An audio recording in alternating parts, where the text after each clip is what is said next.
Alright guys, welcome back to the channel. It's been a week since the half marathon, but basically back into just a normal routine. And I'm focusing a lot more on my lifting. Come here. What do you think you're doing? I'm back to focusing on my lifting again.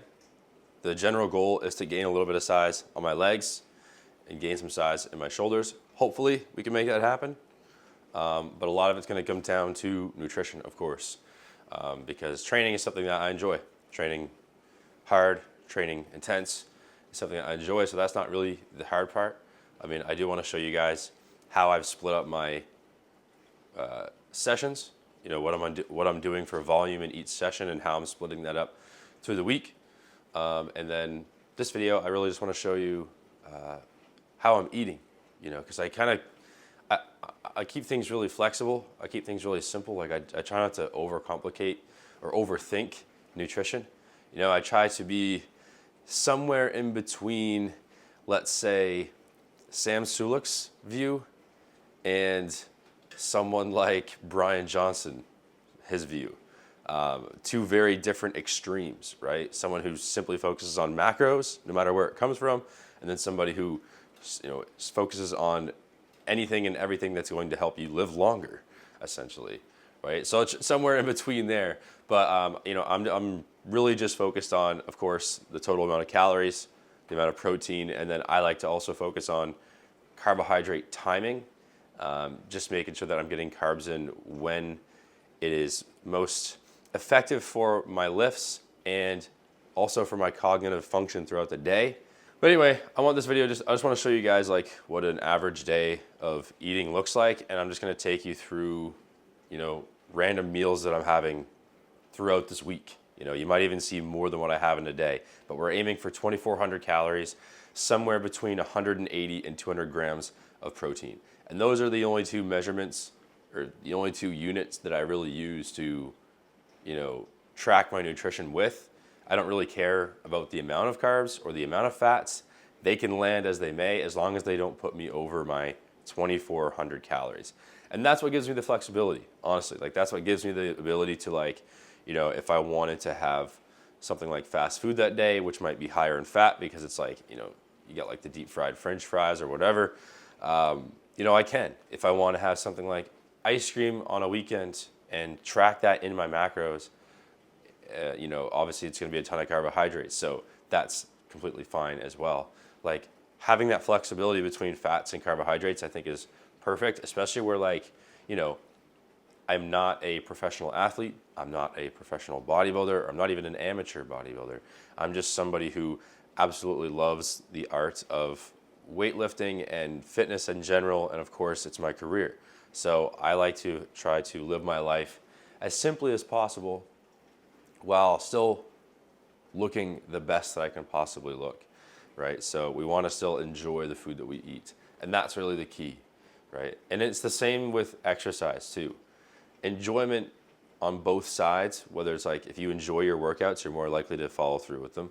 If you enjoy the meals that you eat, you're more likely to eat them more often, which helps you to obviously reach your calorie and macro goals. So I'm going to show you guys what I eat through the week. Why don't we do that? And first and foremost, I'll take you guys through my first workout of the week. It is a upper body session, and we're hitting, I don't even remember. I made myself this workout routine a week before the half marathon. So basically, the routine is today we were hitting chest, mid traps, so middle back, and then rear and lateral delts. So a little bit of everything. So mostly like upper back, upper chest. That's what we're doing. And it's going to be a good workout. So I'll show you guys what that workout looks like in 3, 2, 1. Let's go.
All right, meal number one.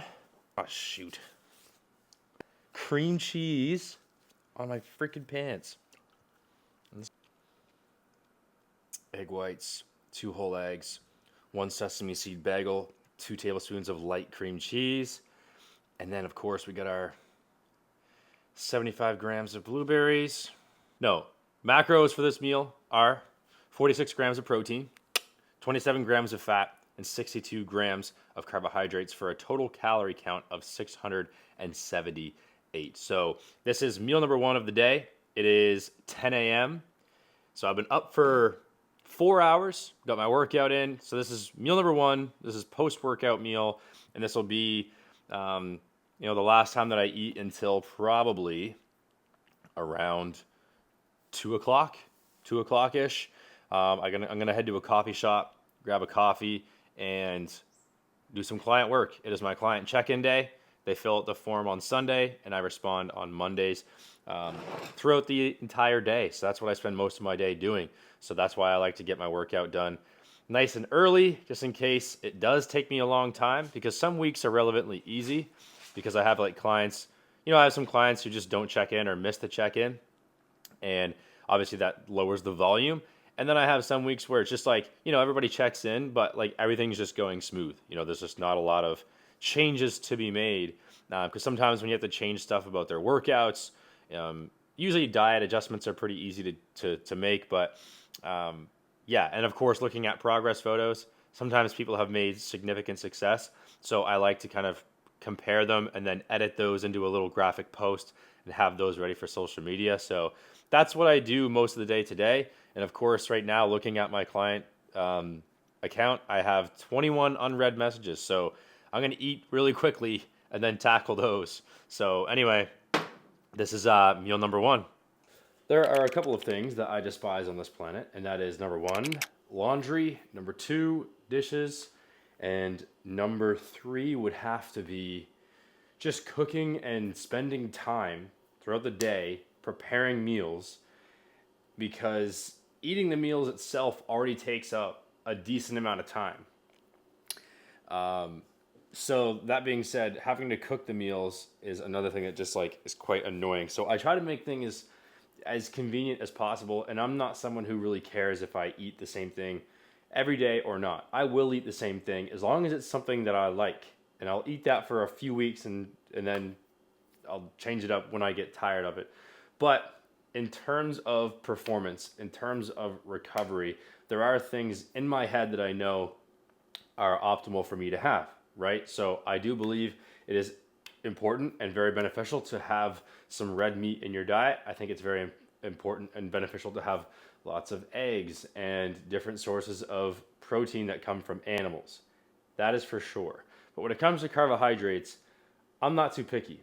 I'd rather have something that is very, very convenient and easy to put together.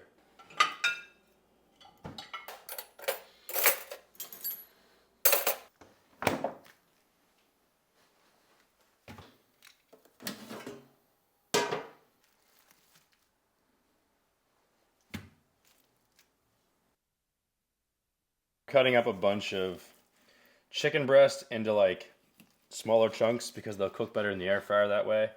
But basically I'm just cooking up a bunch of chicken to have on hand right now throughout the week. And then I'm also cooking up some Canadian ground beef as well. So I've got two different options. I'm not getting too fancy with it. I've also got some shrimp on hand.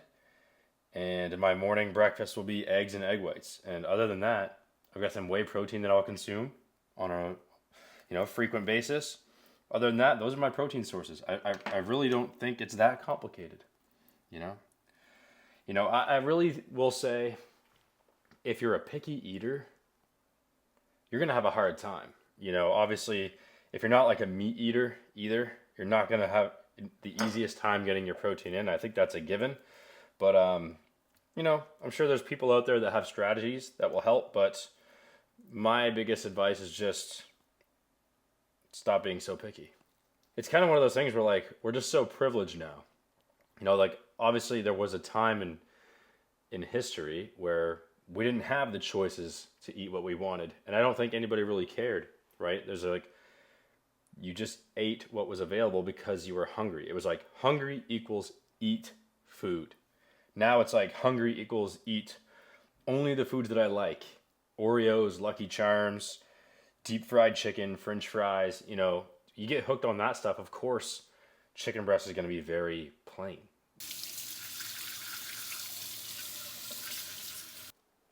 Barbecue chicken seasoning.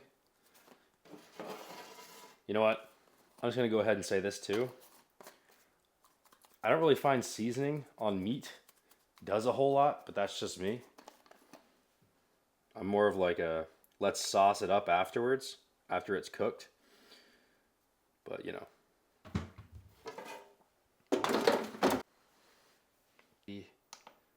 Whoops, 390. And then we'll cook it for about 15.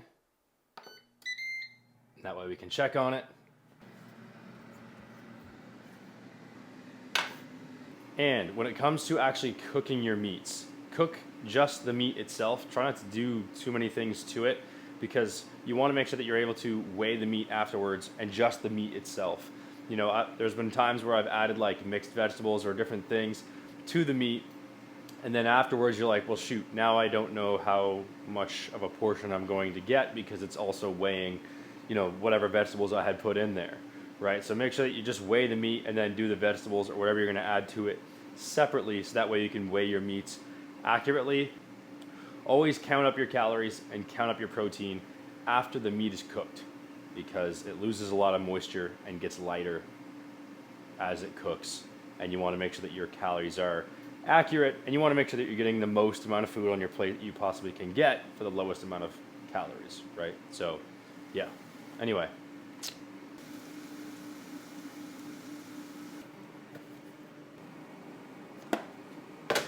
I'm not really the type of person that organizes my lids and my containers when I'm done doing the dishes. I usually just throw them in there and deal with it later. And it looks like later is right now.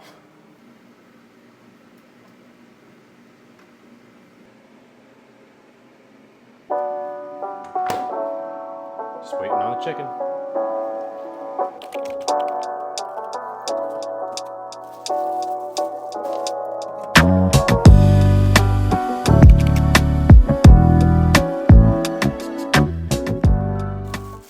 All right, in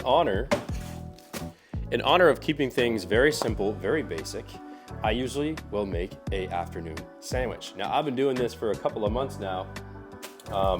We've got our olive oil buns. We've got our lunch meat, lettuce, onions, and mayo. Now, I can make this sandwich in as little as 10 minutes. Give some to the kitties. All right, guys, here we go. Some for you, some for you. Did he steal yours? Come here, come get some. Over here. You want it right there? Share it, boys.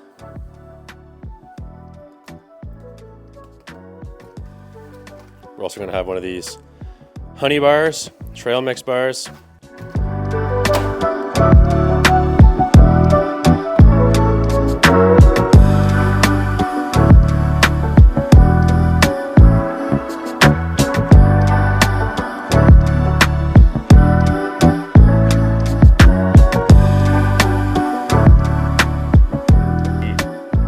Input it into MyFitnessPal. That is or whatever app you use. And the thing is, with tracking your nutrition, once you have all the barcodes of the stuff that you use already scanned, like it'll just pop up like when you search it, or it'll show, if you have the exact same meal as yesterday, it'll just pop up and you can just put it on there. So it takes literally 2 seconds. So don't complain about tracking either. It's not that difficult. It really only gets that hard in the beginning. Like once you start tracking your nutrition, it's a lot to like scan the barcodes or like search for things on the app. But once you have it all there, and like even the quantities that you used, if you eat that meal often, it's always going to be there in the app. You can even save it as a meal for yourself in your own account. But yeah, 840 calories, 73 grams of carbs, 26 grams of fat, and 74 grams of protein. So boom, we're gonna demolish this. This is meal number 2. It is 1 o'clock in the afternoon. My next meal will not be until the late PM hours, probably around 8 p.m. So this will hold me off for a while. Until then, I'm just gonna drink water and my carbonated sodas as well. But yeah, of course, you can use other things like, you don't have to use whole milk like I do. You don't have to use regular mayo like I do. That'll dim the calories down by quite a bit. That'll probably knock off at least 200 calories from this meal and some fat as well. But for the most part, I'm not too concerned about having too many calories. I'm trying to reach 2,400 without having to eat a lot. I like to kind of have 3 big meals a day, and then if I need snacks in between to fill the gaps of my macros, I will do that. So this is meal number 2. Sandwich taste test.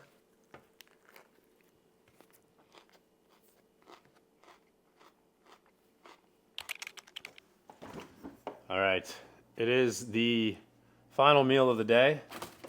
And now, because I prepped chicken, because I prepped ground beef, I get to decide which one I want. I think I'm gonna go for the beef. And I'm gonna show you guys another little hack that I have that I think comes in handy in terms of convenience. One thing that I do when I go to the grocery store, I get these from Giant Tiger, basmati rice packets. I buy a bunch of them. One packet is 210 calories with 42 grams of carbs. There's also 2 grams of fiber as well, if that matters to you. And the reason why I get this brand here is because when I look at the ingredients, I try to just keep as little ingredients as possible in the rice packets, because I don't want a bunch of like random oils in there. I'm gonna have one of these with my ground beef. It's 60 seconds in the microwave, and then I'll decide whether I want to throw in some frozen veggies, but I think I'm just gonna throw in this 6-bean medley that I have, which will also kind of bump up the fiber intake as well, because half a cup has 21 grams of carbs, 7 grams of protein, and 7 grams of fiber as well. So I'll probably do, about half a cup, mix that in with the beans, and bada bing, throw the ground beef on there, bada boom, you got a full meal. So this is the last meal of the day. And again, this is just something that like makes it convenient. I'm not someone who's gonna spend my entire evening, I go to bed at usually 9:30. It's already 7, it's already 7:15. So I don't wanna spend an hour cooking my meal, 20 minutes eating it, and that's half my evening already shot and gone, all based around food. You can see the trend of me just simply being annoyed with how much time eating food and preparing it takes.